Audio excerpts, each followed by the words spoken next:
আসসালামু আলাইকুম সুপ্রিয় দর্শক শ্রোতা, আশা করি সবাই ভালো আছেন। আলহামদুলিল্লাহ আমরা অনেক ভালো আছি।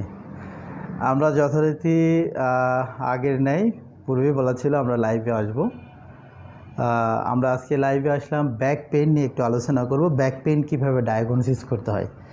আমরা সচরাচর হয়ে থাকে কি যে কোমর ব্যথা মানে আমরা ডাক্তারের কাছে যাই, তা ডাক্তাররা সচরাচর একটা কমন কথা বলে দিই, সেটা হচ্ছে আপনার কি কোমরে হাড় ক্ষয় হয়ে গেছে বা ডিস্ক প্রলাপস হয়েছে, হাড় সরে গেছে। হ্যাঁ, এরকম একটা কমন একটা কথা বলে থাকি। অ্যাকচুয়ালি কি তাই?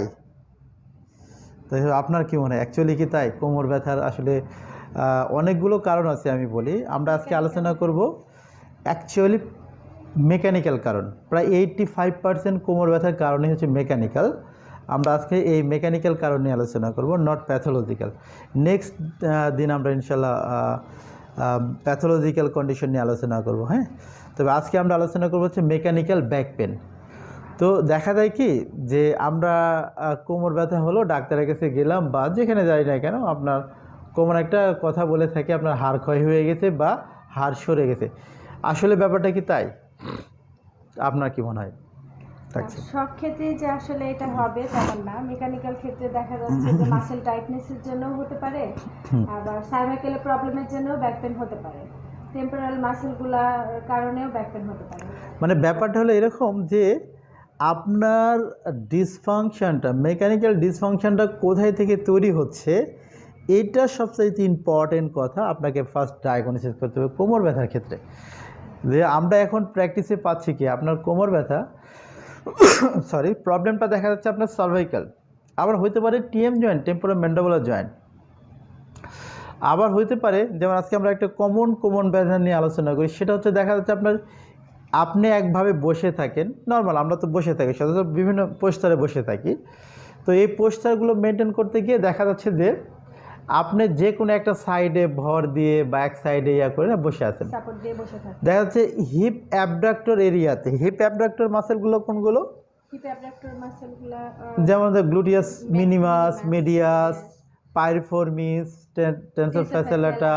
এই মাসেলের উপর আমরা এইভাবে লং টাইম দেখেন আমরা বসে থাকি, সচরাচর এইভাবে বসে আছি।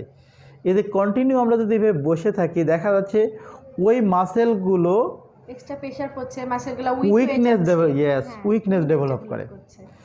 যদি এই মাসেলগুলো উইক হয়, তার ঠিক অবলিকলি দিকের মাসেলগুলো টাইট হবে, এটা ওভার অ্যাক্টিং করবে। তার মানে এটাকে সাপোর্ট দেওয়ার জন্য, ওই মাসেলকে রক্ষা করার জন্য এগুলো টাইট হবে। এর ফলেও আপনার কোমর ব্যথা হতে পারে। খুবই ইম্পর্টেন্ট একটা কথা যে আপনার হিপ অ্যাবডাক্টর মাসেলগুলো উইক হয়েছে, তার অবলিকলি কিউএল মাসেলগুলো টাইট হবে। ফলে আপনার ওই মাসেলকে সাপোর্ট দেওয়ার জন্য, অর্থাৎ মানে আমরা এখানে একটা কমন একটা টেস্ট আছে, আমরা টেস্ট করি, আর টেস্ট করে আসলে বুঝতে পারি যে কোন মাসেলটা টাইট কোনটা উইক। একজন ফিজিওথেরাপিস্ট, কোয়ালিফাইড ফিজিওথেরাপিস্ট এটা কিন্তু সহজে বুঝতে পারে যে আপনার কোন মাসেলগুলো টাইট আছে, কোনগুলো উইক আছে, অর্থাৎ কোন মাসেল ওভার অ্যাক্টিভ করছে, তার ফলে কোনটা আন্ডার অ্যাক্টিভ হচ্ছে, এর ফলে আপনার কোমর ব্যথা হবে। তো এটাকে আপনাকে ফার্স্ট ডায়াগনোসিস করতে হবে যে আপনার আসলে প্রবলেমটা কী। আমরা শুধু ডাক্তারের কাছে গেলাম ও আপনার হাড় ক্ষয় হয়ে গেছে, আপনার ডিস্ক বেড়ে গেছে, আপনার কোমর ব্যথা, ব্যাপারটা এরকম নয়। এবং আমরা ট্রিটমেন্টও দেখেন সচরাচর সেরকম ট্রিটমেন্ট করে থাকি। আসছেন, ট্রাকশন দিচ্ছি, আসছেন, হিট দিচ্ছি, অ্যাকচুয়ালি প্রবলেমটা কি হচ্ছে না। এর ফলে আমাদের কোমর ব্যথা, আমাদের অনেক রোগীরা বলে থাকে আমাদের কোমর ব্যথা, আমরা ফিজিওথেরাপি নিচ্ছি, ভালো থাকছি না, আবার ব্যথা হচ্ছে। তো এই প্রবলেমগুলো হচ্ছে প্রপার ডায়াগনোসিস। তো আমরা আপনাদের পরামর্শ দেবো এরকম, যাদের এই প্রবলেমগুলো হচ্ছে মাস্ট বি একজন কোয়ালিফাইড ফিজিওথেরাপিস্ট ডক্টরকে দেখান এবং প্রপার ডায়াগনোসিস করে নেন যে অ্যাকচুয়ালি আপনার কোমর ব্যথার জন্য দায়ী কে, কোন মাসেল, আপনার টিএম জয়েন্ট থেকে প্রবলেমটা হচ্ছে না ট্যালাস বোন থেকে সমস্যাটা হচ্ছে। এই যে মেকানিক্যাল ডিসফাংশন কোথা থেকে হচ্ছে, এটা একটা কোরিলেশন আছে।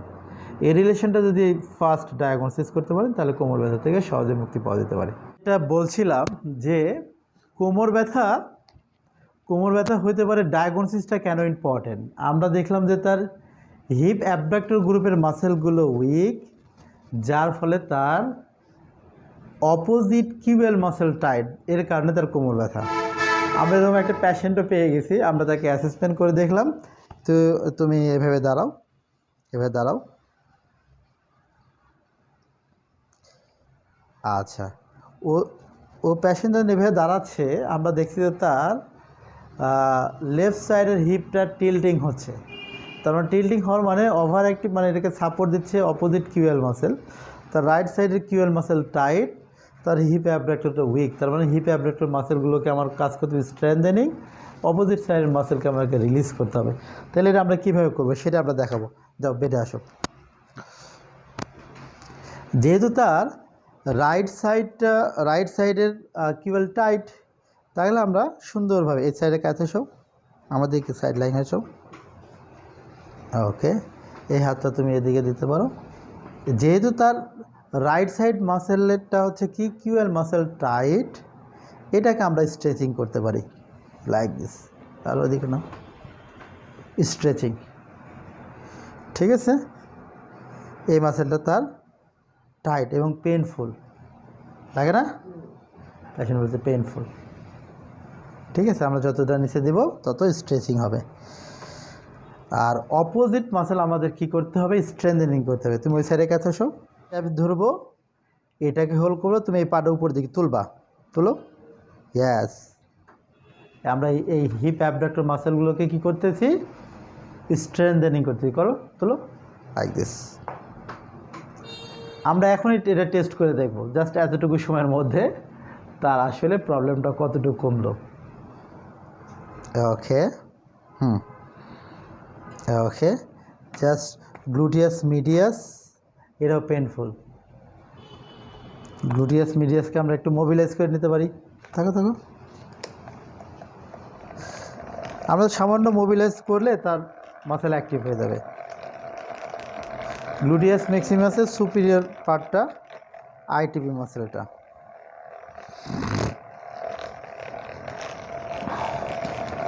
চিন্তা সব আবার ওই পাশে, এবার আসো দেখি। এবার ওই পাশে এখন দেখেন মোটামুটি আসছে, এই কিছুটা স্ট্রেংথেনিং করলে মোটামুটি চলে আসবে। তো ব্যাপারটা হলো এই, আপনার কোমর ব্যথা, কিন্তু কোমর ব্যথার জন্য প্রবলেম কোথায়, আরেক জায়গায়। আমরা কোমরে হেড দিচ্ছি, তাপ দিচ্ছি, নো, আপনাকে ফার্স্ট ডায়াগনোসিস করতে হবে। ওকে, সকল